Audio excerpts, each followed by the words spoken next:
Meltdown presents The Disney Click with Rick and Briers. This podcast is sponsored by Meltdown Comics and Collectibles in Hollywood, California. Find Meltdown on meltcomics.com.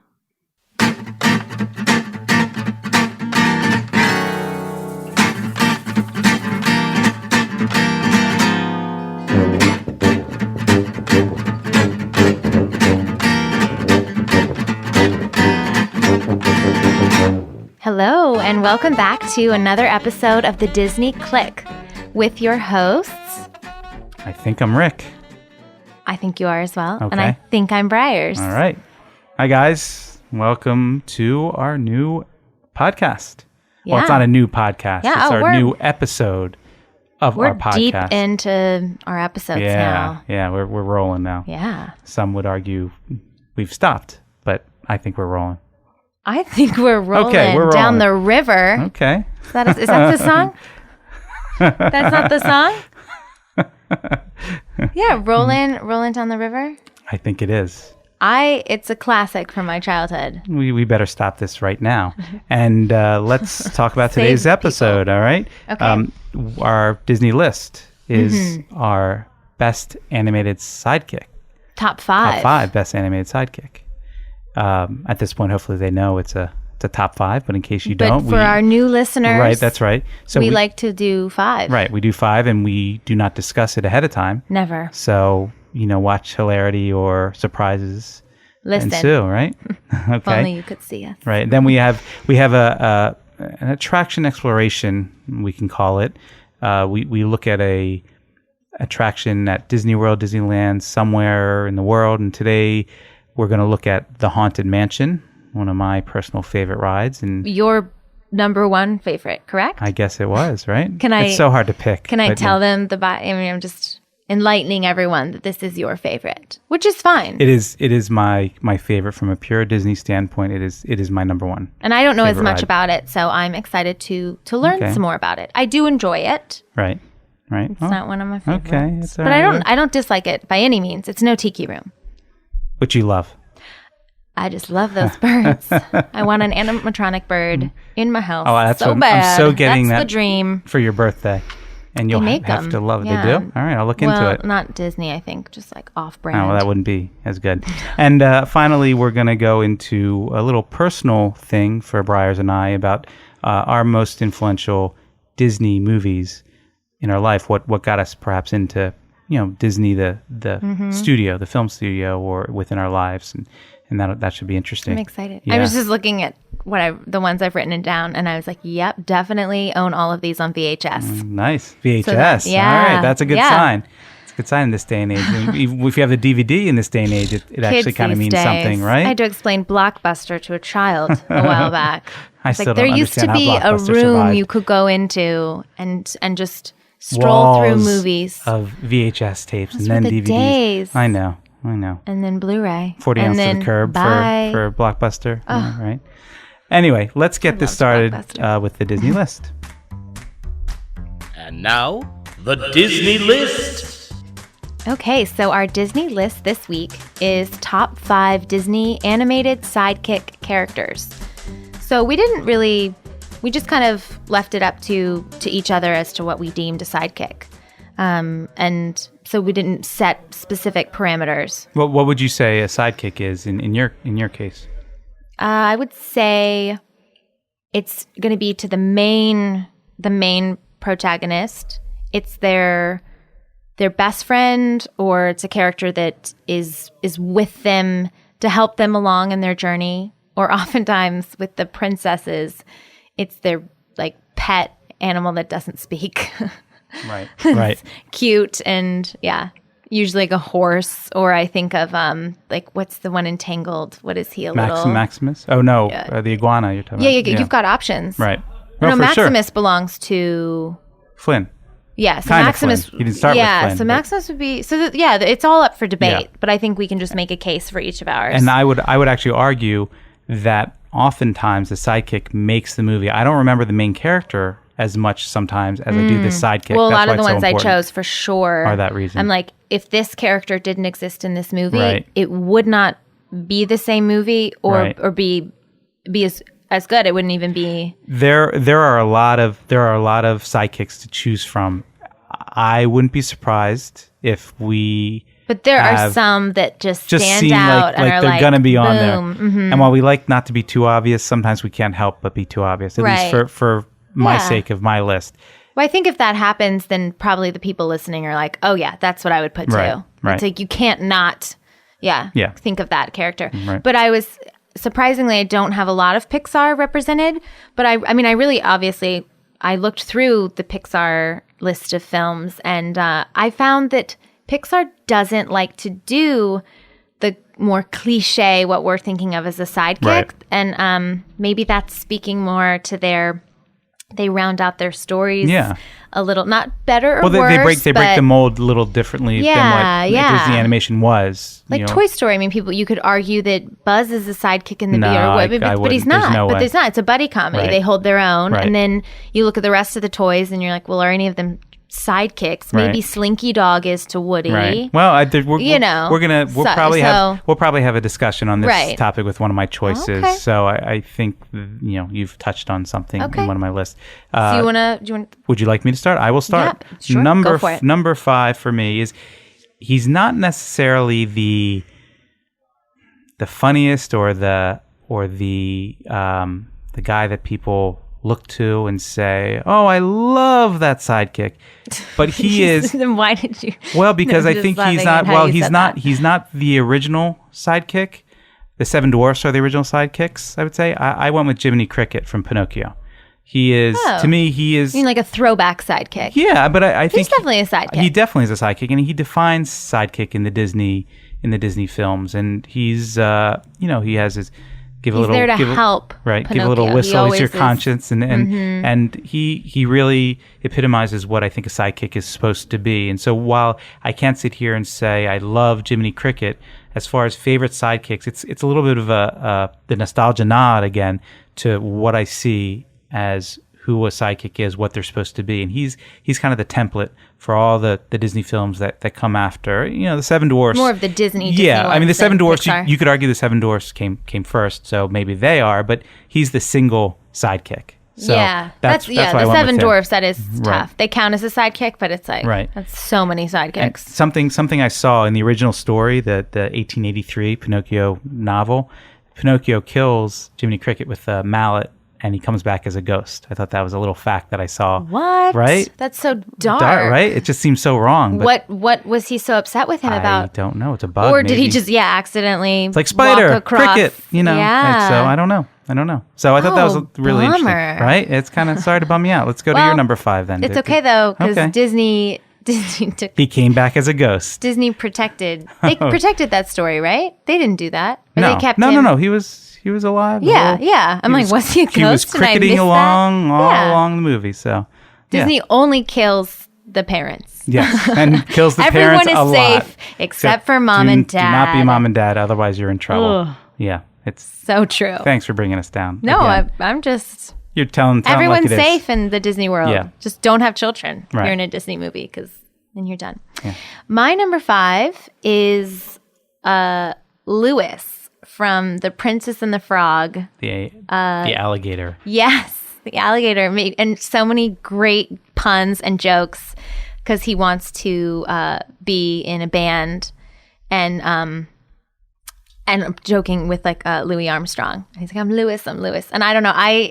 I really like Princess and the Frog. I feel like it's a little underrated. I would agree with that. And it's definitely harkens back to traditional animation. That's what they were trying to do. They were very, very... Is that the last animated Disney film, matter of fact? I believe that's the last full-length... non-computer animated. Hand-drawn, right. yeah. And it was the first one in a long time at that point, too. It had been a while, especially since a good one. Yeah. And good music and voice casting. I know there was some controversy. Did I say that right? Yeah, controversy. Because the princess, everyone was excited. It was the first African-American princess. And then she turned into a frog for most of the movie. So you don't even get to see her. So I know that was controversial. But I think it represents New Orleans so well in the culture there. But I just love the character of Louis. He's so funny and he's got a great song. and he really enhances that little ragtag team that comes together. Also, the Ray, the little firefly is falls in love fun with too. the moon, He's in love with her. Yeah, I will say is Louis. I like the character design. Because he's Louis. Louis. He explains Louis. her. Yeah, but I don't really. I like the movie a lot, but I don't really remember him so much. And I've seen the movie a handful of times with my kids, and so I like the character design. I like the movie, but as a sidekick, he's okay to me. I guess I can't. I'm not going to give him. He just stood out to me. He just stuck with me, and whoever did that voice. Michael Leon Woolley. Okay. Did a great job. Okay. Kudos, Michael. All right. You brought Louis to life for me. Louis. I keep wanting to call him Louis Armstrong. Right. Wow. So you're number 4. My number 4 is this. We're going with Sven in Frozen. Oh, this might be. I do love Sven. This might I'm be. not crazy about Frozen. Yeah, we talk about Frozen. I don't think it's that we don't like Frozen. You know what it is? It's because he's like a dog. Well, thank you. That's you're exactly highlighting my point. I have a soft spot. Surprised, I have a soft spot for characters dogs. who act like dogs. Interesting. Right? Ironic right? for someone who doesn't. Well, you make it sound like dog. I hate dogs. I don't hate dogs. I never said you hate dogs. Okay. But when you don't own a dog and you have a backyard and the option to. But we talk about we often talk about Frozen being overexposed and too much, and I really like Olaf the character, by the way. But you saw Olaf. Olaf was really he's everywhere. I don't feel that. I'm not so sick of him as much as let's cool it on the. Did he have to become like the he's replaced Mickey? I don't know, for like our advertisements out here on billboards the princesses. and stuff. I feel like Sven does not get his due, and he's a really cute, funny and a character. non-talker. Yeah, I mean, which is great. So that's sort of my nod to Frozen. Olaf success, talks. The success Frozen. Olaf talks a lot, but I like Olaf. I like he's Olaf. fine. But Sven is maybe Olaf. this is just sort of a thumbs up for a sidekick character who plays second fiddle to Olaf. And while I like Olaf, Sven doesn't get enough love, and this is my way of putting the spotlight on. He was Sven. my favorite character. In Frozen. Right. This is weird. Yeah, we're agreeing. Wow. Well, I liked Olaf too. I liked Olaf too. You see Sven as a little. I don't want to say puppy, but when he's a young reindeer, right? When he's just met. I don't know his name because I'm so invested in Frozen. Oh gosh, what did you? It's not Hans. Because Hans is the bad one. You keep on bringing up names and then they're making us look bad when we can't remember the names. What's funny is like usually I would be like, I should know this. But I've had this problem before because I'm so uninvested in Frozen. I've seen it so many times. I think I've just blanked out. I mean, I know Elsa and Anna and Olaf and Sven and Kristoff. There you go. Oh, Wandering Oaken. It's in there. It's in our brains. We have no choice. Right. Yeah. So I think you kind of see him as a little youthful reindeer. Right. I think he's a charming character. Okay. And loves carrots. That's cute. My number 4. Your number 4. My number 4 is Pixar making an appearance, and this might cause a discussion for you if you agree or not that this is a sidekick. But I think in Monsters Inc., the sidekick character is Mike Wazowski. No, I totally disagree. It's funny. You were saying earlier I couldn't remember my example of what is not a sidekick, and Mike was my perfect. No, Mike. Sully. Excuse me. Sully is not a sidekick. No, Mike is the sidekick. So you have Mike the sidekick. Yeah, Mike Wazowski. I don't think either one of them is a sidekick. No, Mike is. No, Mike is 100% the sidekick. And how is he the sidekick? In Monsters Incorporated, it is Sully's film. Sully is the one going through the changes. He's the one that gets attached to Boo. Mike is there helping him. Mike's like, you can't be doing this. We got to fix this. This is a problem. Mike is a secondary character. You don't learn much about him. I've heard his relationship. There's a whole storyline with his relationship. Oh yeah, he's got his own little side story. It's not such a little side story. It's all in aiding Sully's bigger story. Well, I mean, sidekicks he's got the connection with the Boo. Can have their own thing going on. You think they can literally have nothing going on except absolutely not. But I think it's shown as a buddy comedy, and Boo coming into the world is Sully's issue, but it's also Mike's issue too. It's Mike's issues because it's Sully. Okay. He is there to serve Sully. He's his assistant. He cares about him getting the screams. The only reason he wants Boo out of there is to protect Sully's reputation. And I've heard some of the Pixar people discuss the making of Monsters University, and they said Monsters Inc. was Sully's film. That was his story. And so I think he was a sidekick in Monsters Inc. And Monsters then University, Monsters it's Mike's University story. is Mike's story, Okay, and it I was their can see chance that. to be like, we had this sidekick character. I don't think it diminishes. He's still a main character in Right. it, and I think he is an unusual sidekick in Right. that he is such a prominent role.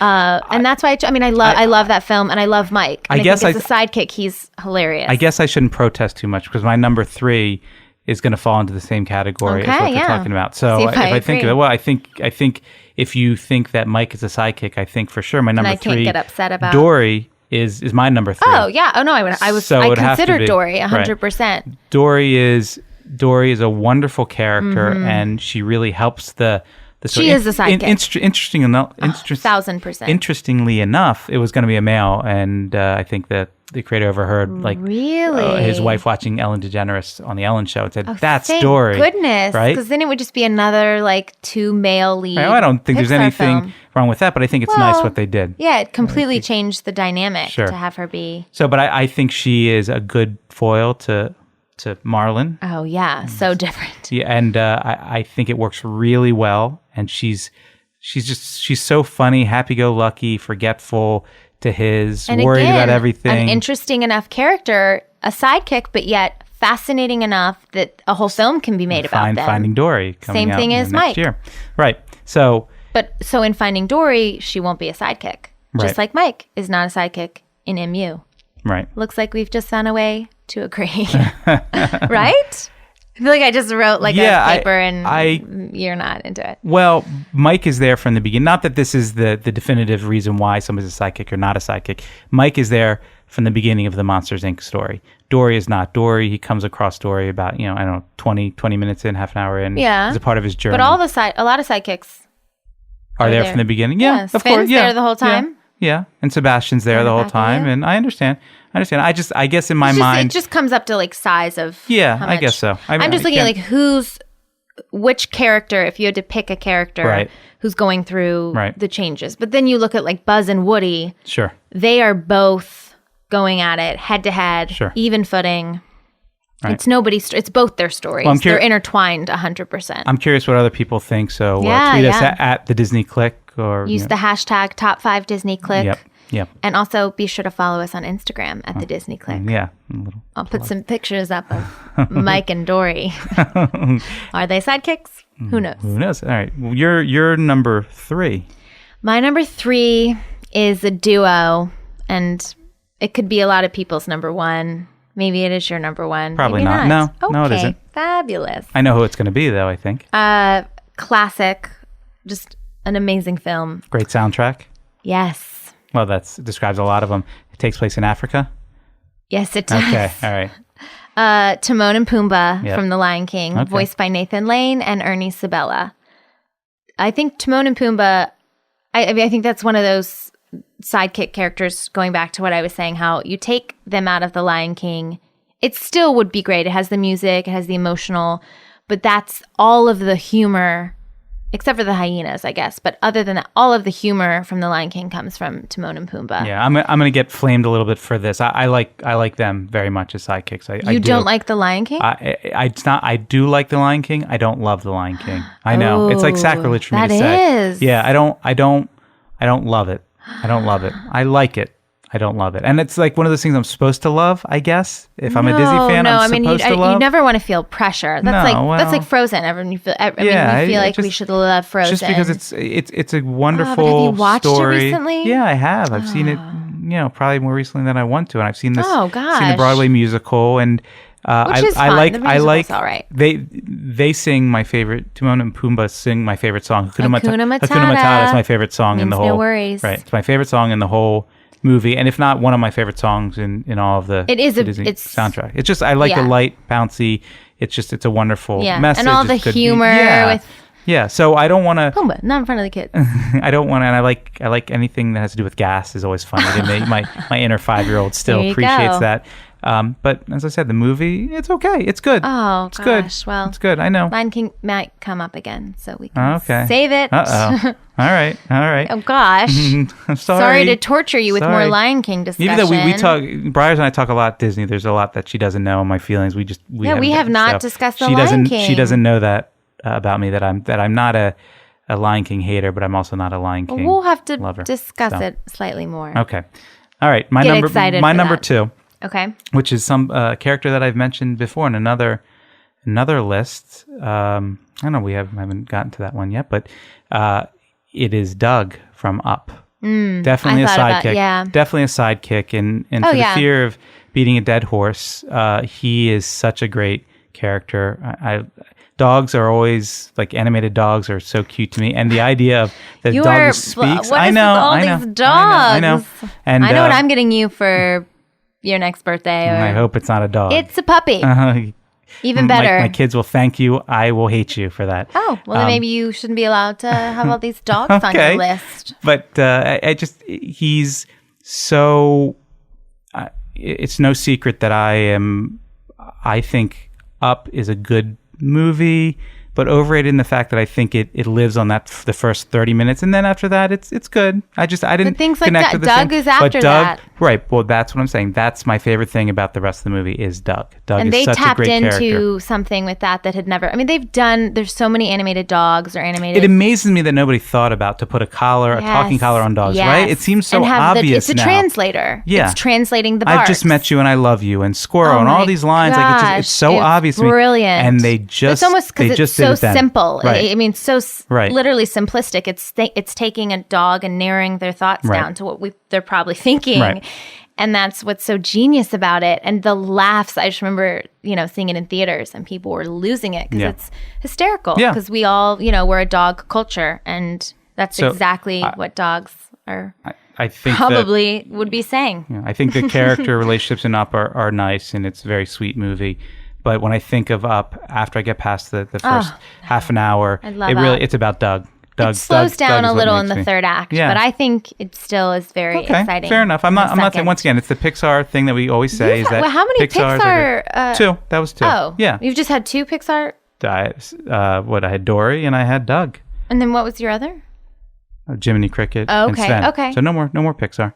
Okay. Maybe it's because it's animated or CGI. Sven kind of feels like he might be a Pixar, but he's not. No, Frozen does not feel like Okay. I'm sorry, Briars. Oh, sorry. That's an ice hole. On that note, you go to your number 2 for us. My number 2 is another just like instant, I guess, not classic, but big time character is the genie in Aladdin. Voiced by Robin Williams. Okay, I gotta your list? He's my number 1. Okay. He's my number 1. So I thought that might be your number 1, but it doesn't surprise me you have him on there. Okay, he was.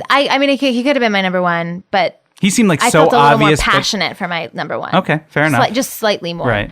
But again, not to be too redundant, but without the genie in Aladdin, you have not a great film, not a bad film, but just a blasé kids comedy. Can you imagine? Can you imagine no genie? I mean, Aladdin needs genie, but can you imagine it not being the manic drawing character he is? I can't. Oh my gosh, no! I mean, his songs. He has multiple songs, and he's one where I would say this about my number 1 as well, but I give 100% credit to Robin Williams. If anyone else had voiced that character, it would not be the same. And he brought so much to it. I've read a lot about how much he improvised. Some other actors that were considered: John Candy, Steve Martin, Eddie Murphy. Wow. I could see strong Eddie in their own Murphy right. did Mushu, so I could kind of see that. And I could see Steve Martin, but I love Steve Martin. So I love Steve Martin. So I could totally have seen Steve Martin, but it's hard to imagine. But Robin has that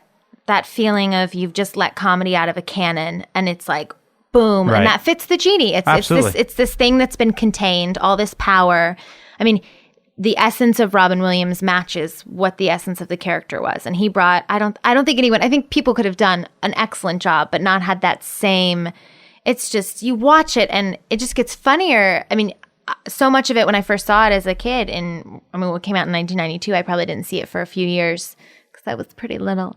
But when I first saw it, so much goes over your head. The humor is that was kind of he was the precursor to what Pixar's now done with having films that are relatable for adults and children. And he did that 1,000%.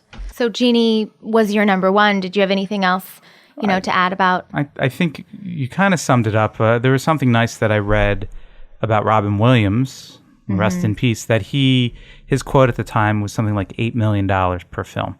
And he took a pay cut to something like $75,000 because he wanted to leave something wonderful behind for his kids. That was his feeling about doing the Genie. Yeah, it wasn't the height of his fame, but for sure. It was right around Doubtfire and things like that. Yeah, so I don't know if that's true or not, but it sounds like something he would have done. Oh, yeah. Absolutely. For sure. So I thought that was a nice thought. That only makes me like the Genie and Robin Williams even more to hear that. Just a nice thought and for a great character. So your number one.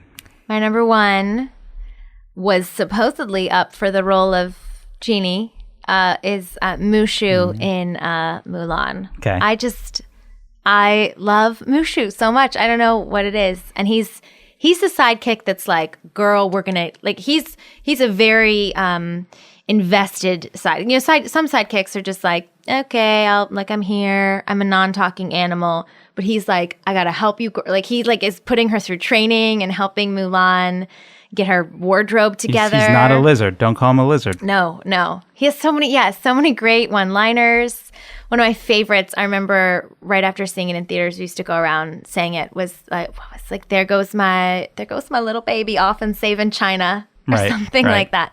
It's just, Eddie Murphy really voices that. And very he well. brought a lot of himself, you can feel, to the role for sure, and brought the character to life. Yeah, it's really. I haven't seen Mulan in a very long time, so I don't have a big recollection of Mushu, but I know I liked him when I saw him, and it's one of those that I instantly know Eddie Murphy's the voice, and again, without Mushu, Mulan would lose a lot of its humor. Probably. Well, sure. As I said at the beginning of this Disney list, is that sidekicks more often than not make a movie. I know it's not supposed to be like that, and maybe a lot of people don't agree, but the sidekicks mean they give it so the much. Layers. I mean, the story's going to already be or there. Humor. Whatever's sad or whatever's happening, but they add the humor. Right. They're there. They're And the comedic relief. Guy. We could also call them. Oh, for sure. Yeah, I'm a humor guy. I don't like things to get too seriously. That sidekick's just bringing me down. But I'm sure there's things I thought out of there. sadness as a sidekick kind of to joy, but she's still funny, which is the irony. Right. I found sadness to be one of the funnier parts of Inside that's interesting. Out. That's kind of a debate for another day. Is sadness truly a sidekick? Are they all equal? Totally thought of her as one because it's Joy's story. Yeah, I keep going back to analyzing it's here it because from I can go back and say like disgust or anger are definitely sidekicks a little bit more. Well, they're almost like secondary characters. Well, right, where joy and they're not sadness, in the main story. But joy and sadness are very much a part of the main story. But as you said, they're the ones going on this journey. I understand, getting but lost is and sadness coming back. a sidekick? I think she is because she's already kind of established. Right. She knows herself, and Joy doesn't yet. Okay, well, I don't know. Interesting. Let us know what you think. Yeah, please. Sadness is sidekick. Is Dory? Is Mike Wazowski? At the Disney It is interesting Click. from film to film, though, with Pixar. Yeah. That's the magic of Pixar, that they can take a sidekick. I'm trying to think really if Disney has realize ever it. done that. Disney has a lot of stuff out there. It's just too hard to think. Yeah, for Pixar sure. is still, 15 films. It's manageable in my brain. But when you go to Yes. Disney, how many Disney films And are there? each of them is, almost all of them are very strong. Right. And, yeah. Right. So okay. Well, that's our Disney list. On to the next thing. Next up, make your case.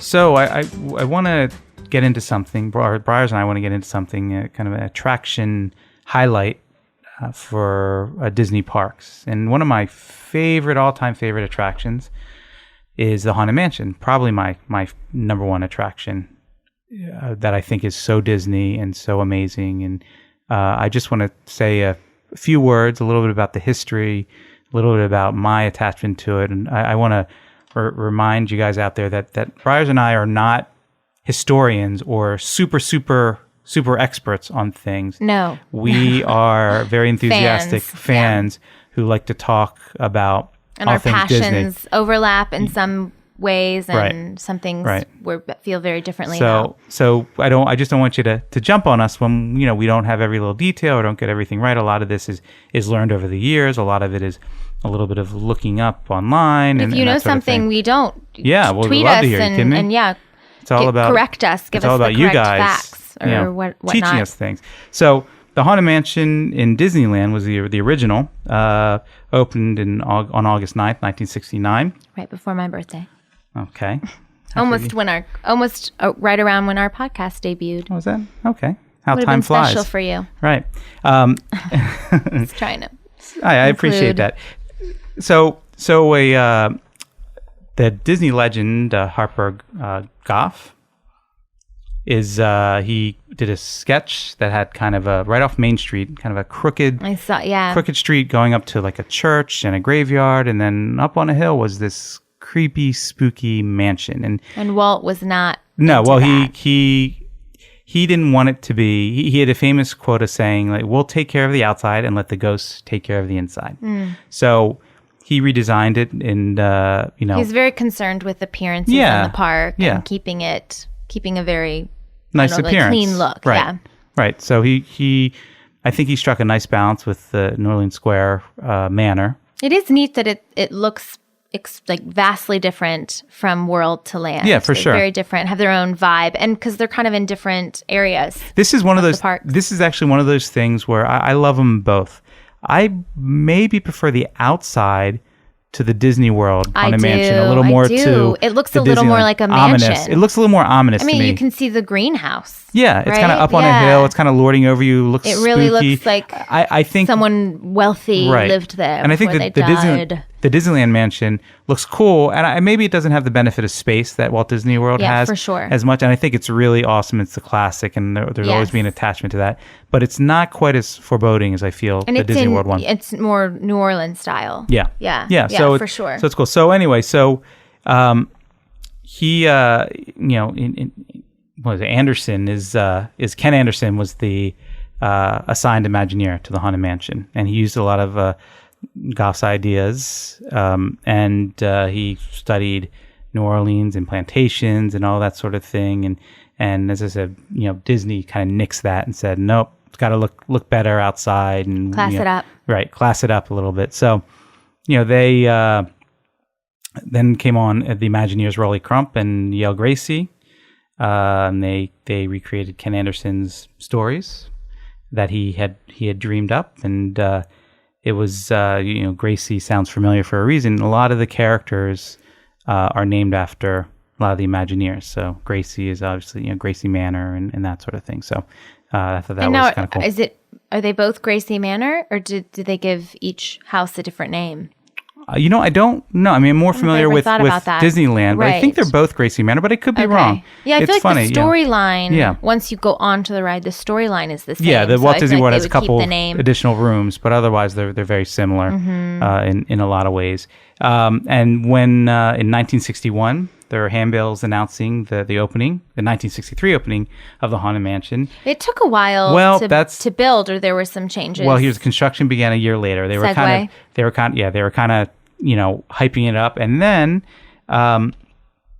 there was a big delay. Obviously the exterior was completed in 1963. The ride didn't open until 1969. Talk about Star Wars Land and everything coming. Can't complain. 6 years. Well, there's good reason. The World's Fair, where It's a Small World came out, busy. and Walt Disney died during that time. Carousel of Progress was also at the World's Fair. But Walt Disney passed away. Right. And then they went in a different direction. Right. But that obviously had a lot to do with for sure, it was a different time, and that's and World was already everything. He was starting plans on that. So but I don't think that was the thing that stopped that. I think his death really impacted slow it down. Yeah, I don't know. It could have. Sounds like you disagree. Well, I think that when somebody passes away, and obviously when Walt Disney passes away, that has a major impact on plans. Creator and owner of the entire So I really think park. I think the It's a Small World at the World's Fair and him passing away had a major impact on that delay. I mean, they had the outside done.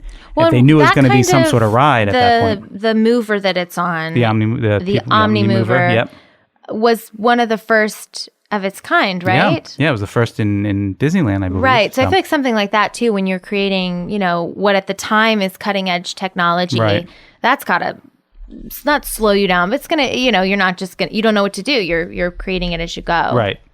Well, and it is really neat. It's neat technology that they've used. That's one of my favorite parts of the ride. Is the Omni Mover, how they shuffle this. It's a people eater. Now it's makes for an efficient line, and now it's Little Mermaid is that way. I mean, so many. Yeah, absolutely. And it's really important to suck up people within those hot, crowded days. A couple of the names that are associated with the voices in the Haunted Mansion, Eleanor Audley is Madame Leota. She's also was the Cinderella's wicked stepmother and Maleficent, the voice actress. And Thurl Ravenscraft, which we have talked before, is a singing bust, but also Tony the Tiger and multi-talented. The Grinch, or from the song "You're a Mean One," Mr. Grinch. And then Paul Frees is the ghost host, and he was Boris Badenoff from Rocky and Bullwinkle. I will say all the voice work is outstanding on that ride. I mean, each time you hear someone talking and the kind of overarching monologue that happens is is stellar. Right. It's great. And it sets the mood. And a fact that perhaps many know or many don't, that in Disneyland, the stretching room, it's an elevator. You go down to enter the ride because you got to get under the tracks to the attraction. In Walt Disney World, it's just the ceiling just goes up because you don't have to get under anything. You just enter right. So it's just an effect of the ceiling stretching. It's an elevator. It's an elevator in Disneyland, but not in Disney World. Disney World, okay, and I'm always paranoid that it's an elevator on Hollywood Tower of Terror. It's an elevator when you're standing in the room watching the pre-show. Right, I don't know. And I think it is one of them. That might be my I don't paranoid. know. I don't know. I'm like, where? Because I haven't been on Tower of Terror nearly as much as I've been on the Haunted Mansion. That's why they say go to the dead center, right? Because they want it in the center. They want you to see the pictures. No, I think too as an elevator. Maybe. If everyone's spread out, if it like centers the gravity for it to move. I don't know if there's any truth to that, but they do it sounds good. the same thing. They don't want you on the edges for Tower of Terror. Okay, it's fair. So I thought that was interesting. Thinking about these elevators, so I'm really into the elevator. Yeah, no, the elevators definitely go down in Disneyland, and they don't go anywhere. It feels like you're dropping a little. It's heavy. My personal attraction, and then they did the Haunted Mansion Holiday in 2001, which is another addition to an already great attraction. I happen to like the couple month break that you get from the regular Haunted Mansion and switch it up to the Nightmare Before Christmas. Oh yeah, I almost like that version better. I think it's a little bit friendlier for kids. I will say that. I think the Haunted Mansion. No. I think the holiday one is friendlier for a 4-year-old to go. It's a little more colorful, a little less creepy. Oh, see, I think it's creepier. Really? Than the Haunted Mansion? Yeah, I think it's that Tim Burton style. I think creepy. the bride who chops her but that's husband's just like head. Classic folk. It's like ghosts. It's what they do. I guess they kill each other. I don't know. I guess I don't. I think one's a little more festive. You have Zero floating around. I don't know. Interesting. So. But I've talked about this before. I have a huge attachment to the Haunted Mansion, not only for me. When I was at Disney World, I think for the first time, I was afraid to go on. I was staring outside at Disney World and watching my family go on, and they came back and they were just trying to get me on. Do you have a fear of ghosts? I don't know. Did someone tell you the ride has no drops? It doesn't go upside down? It was just spooky to me. I don't know. There's something. It's literally a bar. It's one of those things that I had to work up my guts, my strength to How go on it. How old were you? I 7, 8, 9, 10. So I had to be young. I was under 10. I was maybe 8 or 9. I don't remember. I just can't remember the age I was there. Wow. I was fairly young. And how you can be pretty young. I feel like you can take like a 3-year-old on that, right? I think so. Yeah. It's pretty funny, And so anyway, finally my family convinced me to go on it, and I was scared out of my mind. And went on it and loved it and they tell a tale of me going on it like 3, 4, 5 more times in a row. That was funny. How much I loved it. So obviously I have that connection. The magic of Disney. Right. And then now I have my daughter who absolutely loves the ride with me. It's our ride. And there's so much to look at. I mean, it's but so I think much to take in. But I think there's so many other rides that I would think that she would be terrified, that she would be much better going on over Haunted Mansion. But Haunted Mansion, I don't think of Haunted Mansion as scary there's at all. There's some creepy images in there. You don't think there's the hallway where there's the hand pushing out of the coffin. I guess it all feels very story. I don't know. I think because the ride itself is so smooth and calm, and that moment where you lean back and it's very relaxing. Yeah. I don't know. It just never feels. It never feels too. They never take it too far. No one ever actually pops out, and there's no super scary moments. Well, let me ask you this: which is scarier, like Snow White's Scary Adventures or the Haunted Mansion?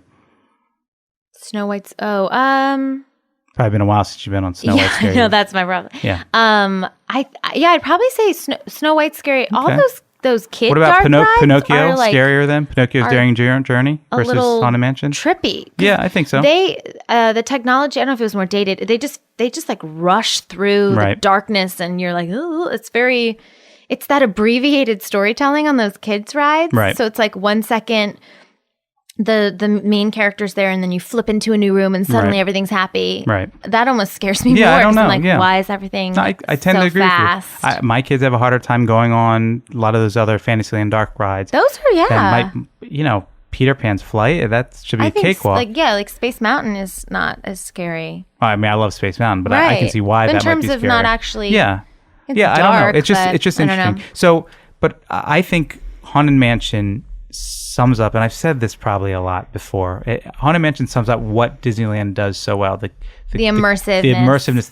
The queue is amazing. The cast members working the queue cast members are all in part of the character, story. which is amazing. Every little detail is. It's just, to me, it's when I imagine Disneyland hit its stride as a theme park, as raising the bar. I know they raised the bar from the beginning, but when that came out, that was like, okay, this is they had A+ Pirates entertainment as well. I would put Pirates in. Pirates that was same... 1967. Was that before or after Haunted Mansion? I think it was before, right? 1967 for Pirates. You said what year was Haunted 69. Mansion? 69. Yes, it was like Pirates 2 years was before. 67, right? Yeah, so you're right. So Pirates was the same thing. The same vibe of like, as soon as you're in line, you're already there on location. Right.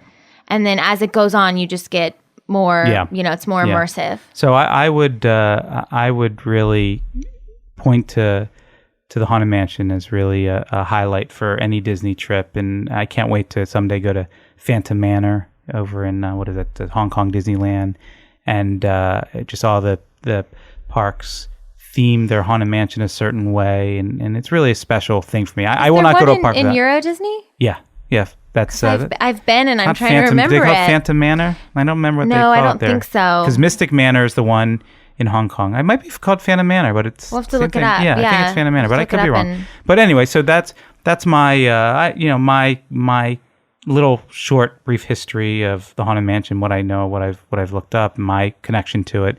And and it's closed for a little while now while they prepare for the holidays. Yeah, well, it's currently closed. So it's for refurbishments. Yeah, well, that's what they do, right? Yeah, right it's now. an annual thing. Yeah, it's normal. At this point, not at World. At the point you're hearing this podcast, it will have been open and in the thing. Possibly, but World's always open. You can go to January. Well, but that's the down thing.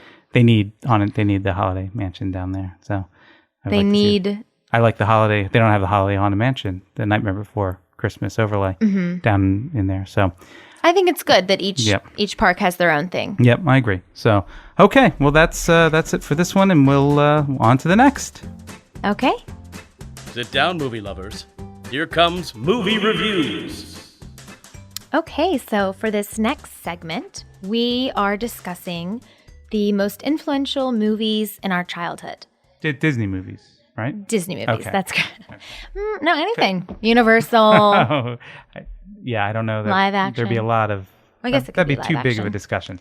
But yeah, so we kind of kept it open-ended, and we've both, again, not discussed beforehand, and we've just chosen some films that stood out in our childhood. And there is a little bit of an age difference. I don't know if we always make that clear, but so our childhood is encompassing different decades. So that kind of gives a little bit different options. So I don't think we'll have any overlap because the films that I chose would not be in your childhood. This list is not about our childhood. It's most influential Disney movies, childhood or not. Like some of mine are in my adult life too. Okay. See, I just took it as childhood. Okay. But, that's the fun of this. So, so maybe there will be overlap. There probably will be then if I'd you like put it that way. Okay. On one of them. Yeah, I think it'll only be one of them. Yeah, never more than one. You want to do your first? Well, I'll do my first. It's from your childhood this or is adult? This is from my childhood, but this movie came out well before I was even born, and that is Mary Poppins. Mary Poppins is a big influence for me. Great of you. Like, this came out when I was No, it was way 8? No, it was well before I was born. And but I grew up watching it. Yeah, back then there were shows that they played in, I don't know if they were dollar theaters or what have you, but we went in summer camp, we went to see it, and then I went to see it again, and then I caught it on TV. I love Dick Van Dyke's character. Bert. It was just kind of like Jolly Holiday, the songs. It doesn't seem like a movie that one would like. I don't know. I guess it's probably universally loved, and the Disney fan loves it or appreciates it at least. It's a classic, for sure. It is a classic. And I remember that it was probably the first film that something magic happened in the movies to me. I can't quite recall a mix of the animation with live action, right? But it was also engaging. The story. I probably had a little crush on the girl, Mary Poppins or Mary Poppins. No, not Mary Poppins. I was young. The little blonde girl. Yeah, I was young. I was. She's not. She. Yeah, but I was. Special. I was like 5 or 6. I Yeah, don't know, it's okay 7. to I love don't remember. Mary Sure. Poppins. Yeah. Well, I loved Dennis Quaid in The Parent Trap. Okay, Disney movie. There you go. I'm remembering like, but father. I just remember it transported me. Step in Time. I love Step in Time. That great number. Music, yeah. It's just something that probably was kind of an awakening for the magic of movies for me. I couldn't tell you this at the time when I saw it. Of course, now as an adult, I can look back and say, this is one of the things. When not the moment, but one of the moments. Yeah. Where something about movies, lit a fire in me about movies and how magical and awesome they could be. Did you see Saving Mr. Banks? Yes, yeah. I did. And did you? I enjoyed it a great deal. Okay. I saw it actually on a Disney. I saw it on a Disney cruise ship. Well, that sounds perfect isn't that and pretty charming. Cool? Yeah, I really enjoyed it. Very emotional. Yeah. Great acting. I didn't expect it to be quite as adult and heavy as it was. I really enjoyed it, but it was really it's geared towards the older. I feel like. I think so. It's not. It has kids lighthearted. I don't know, but get as much out of it. If you are not that you need to love everything just because it's Disney or the history of Disney, but as a Disney fan and or a Mary Poppins fan, it's hard not to find something wonderful about saving Mr. Banks. Yeah, it's just funny. She really fought him. Yeah, the author of Mary Poppins fought Walt along like tooth and nail. Sure. Over everything. It's very interesting. Yeah. So anyway, so that was a big one for me. And, how about, what's one that from your childhood or in general? So the one that stands out as the first film I first of all remember seeing in theaters. I can remember just being in the theater and being conscious that I was seeing a film, and also emotionally very depressing, and I didn't watch it for 5 years afterwards because it was so sad. The Lion King, which to equate for my generation, it was the Frozen of my generation. I mean, my best friend had Nala, a stuffed animal Nala, not a real lion. I had a stuffed Simba. We rehearsed. We did a choreographed dance and a talent show to "I Just Can't Wait to Be King." I remember rehearsing to the cassette tape to age it. You probably don't know this, but was The Lion King the biggest grosser of that Renaissance of Disney animation? Oh yeah, absolutely. It was definitely the biggest earner. And an interesting fact, it was made at the same time as Pocahontas. They were made in neighboring animation studios right across from each other. And the rumor is that all the animators wanted to work on Pocahontas.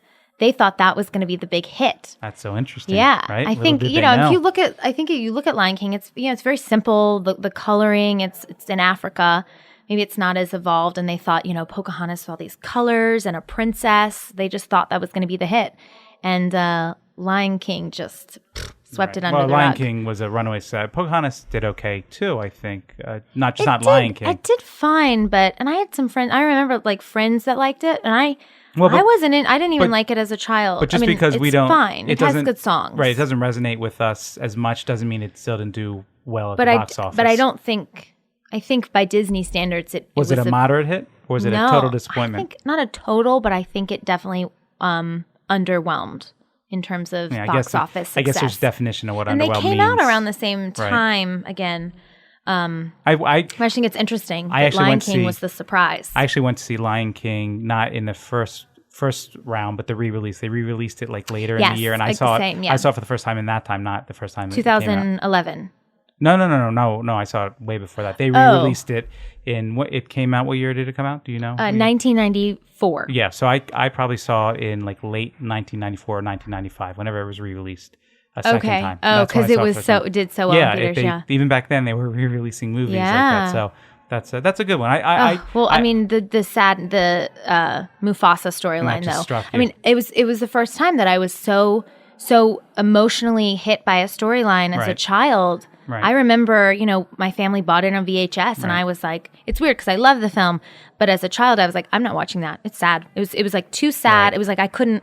In my head, Mufasa was still alive. He was happy with his son Simba. Like I couldn't deal because that death is just heart wrenching, and the stampede is it's it's visually stunning. Right. I have. Is it based on Macbeth? Is that what it's based on? Is it Hamlet? Hamlet. Yeah, I can't always get those confused. Hamlet. My admission is that while I appreciate the film very much, I think it's a good film. From my personal take, it's not one of my favorites. Oh, that's a crime. Right? It should. I don't want to say it's overrated because that's too harsh. Well, I don't think. I think it's very highly rated, but I think everyone would agree that a lot of people argue it's Disney's best in terms of animated films. And what would you put above it? Well, let me tell you. I would put Beauty and the Beast, which is another one on my list. I like Beauty and the Beast better. I was a little bit older. I was still a kid, but I remember my sister Oscar nominated. The first, which is a big deal. And my sister loved this movie, and she put it on, and probably on the outside, I'm like, oh, Beauty and the Beast again, girls, this and that. But inside, I'm sort of like, maybe she wore me down, and after a while, I'm like, I really like this movie. This is a good movie. It is a good movie. This is a good movie on its own. It's animated, and that's when I started to see animation as not just a kid's thing, but it could be enjoyed on an adult or a different level. Adults love that film as well. Hand-drawn animation, and that's what this one did. So I love Gaston. I love Belle is the best princess. She's not just because I slightly resemble her. Yeah, we joke and say that Briers looks a little like and that's Belle. If she played a princess, it would definitely be Belle. That's what I would want to play. Okay. But just to shout out to Belle, she falls in love with the man, not based on his looks. He literally looks like a beast. Falls in love with him. Then he happens to transform and be a prince. And she's a reader. She's super literate, smart, educated, turns down Gaston. I mean, she's a class act. Would that be the Beast in the title Beauty of the Beast in the movie you're talking about? Who she falls in love with? Yes. Okay. That was a bad joke. Failed miserably. Yeah, I did not get it. I was going to try to get it earlier on, but I didn't want to interrupt you. I need this explained, and probably a lot of the viewers, listeners. You said that she fell in love with a beast, and I was just going to say, oh, there's a beast in Beauty and the Beast? Because it's in... Forget it. It's Yeah, you're digging. bad Where's your joke, shovel? Bad joke. You're handing me the shovel. Anyway, you go. So keep digging. So Beauty and the Beast is probably my all-time favorite animated Disney movie. Wow, that's how much of an impact it has. I've seen it so many times. It's top 5 for me. I appreciate it. I think the songs are great. I think the characters are great. I think there's a simple message that everybody should know. I just think there's so much good about it. Yeah. And I remember it, and I remember once again, maybe it was like my sister had put a mind control device on me, said you will like this film because you're gonna watch it so many times, and here I am. It worked. Many years later, that might be my favorite animated Disney film. So there you go. How about you have another one?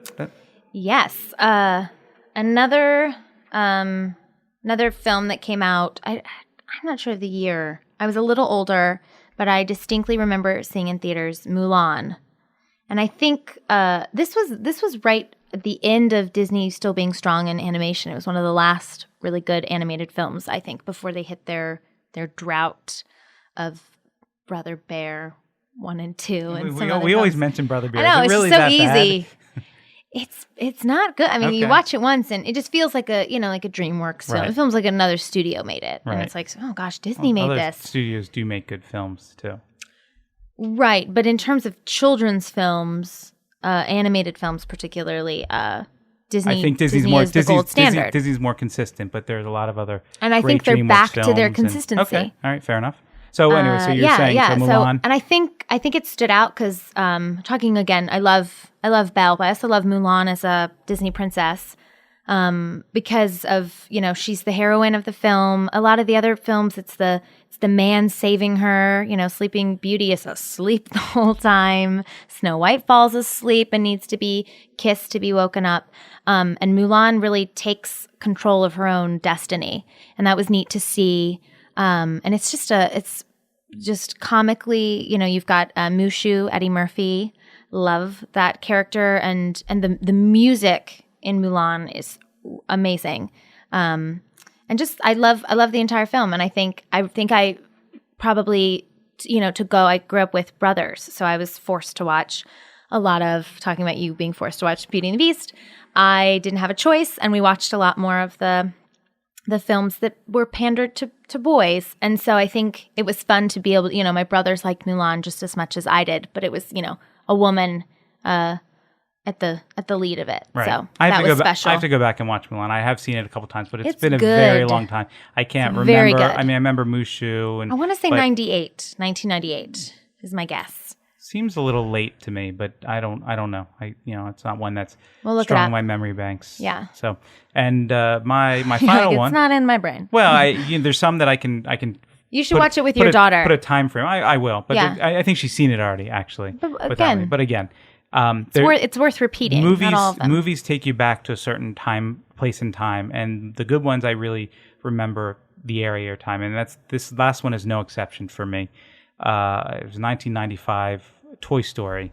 That's the one, and it seems Stolen My Thunder. Yeah, it seems so obvious, and this is the one I thought that Briers and I would share. It showed to me once again that an animated film, granted computer animated, could work on so many levels and have so many layers, appeal to the kid in me, the adult in me, and be different than what had come before. And that was really hard because it came at a time where things were, I think, getting tired.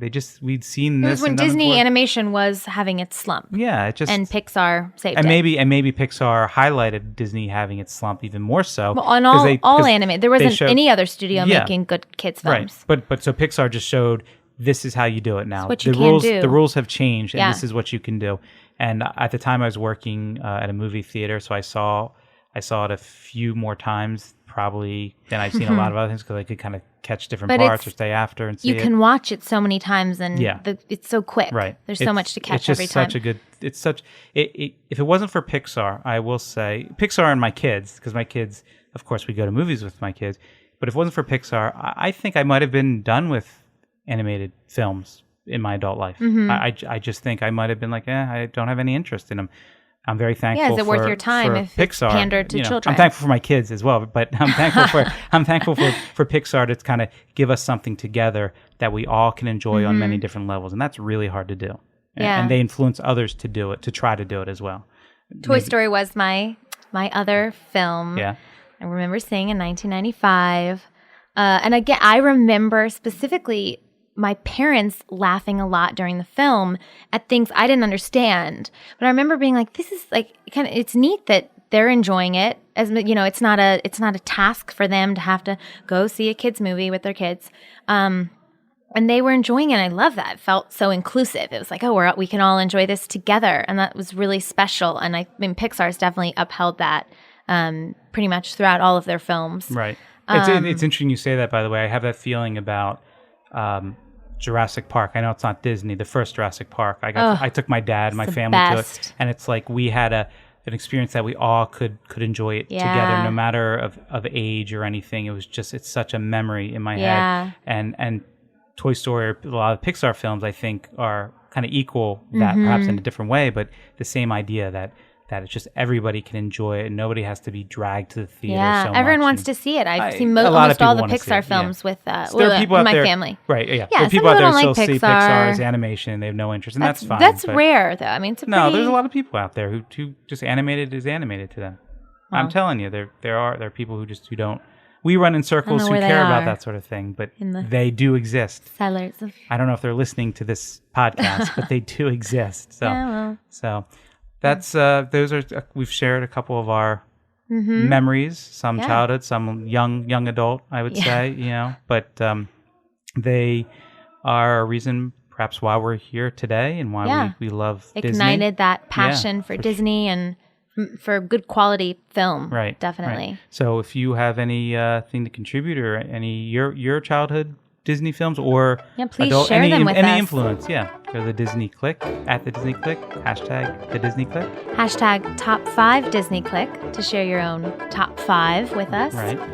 You can also follow us on Twitter and Instagram at the Disney Click. Right. So thanks for joining us. We hope you have a magical week. You want me to say magical week? Yes. Okay. And 5 times. 3 more to go. Magical week. There And you go. Have a great time. We'll see you next time. Take care. Bye. The Disney Click is a Meltdown Presents production, produced by Terri Lubaroff and Mason Booker. Audio engineer, the miracle worker, Mason Booker, with your hosts, Rick Lubaroff and Briers Newman. Our theme song, King of the Swingers, is performed by the Swing Ninjas and provided by freemusicarchive.org. Jazzy Frenchie is our break music and can be found on bensound.com. End credit music Dill Pickles is performed by the Heftone Banjo Orchestra and provided by freemusicarchive.org. Don't forget to tweet us at the Disney Click. You can also follow us on Instagram at the Disney Click. Use the hashtag top5 Disney Click to share your own top 5.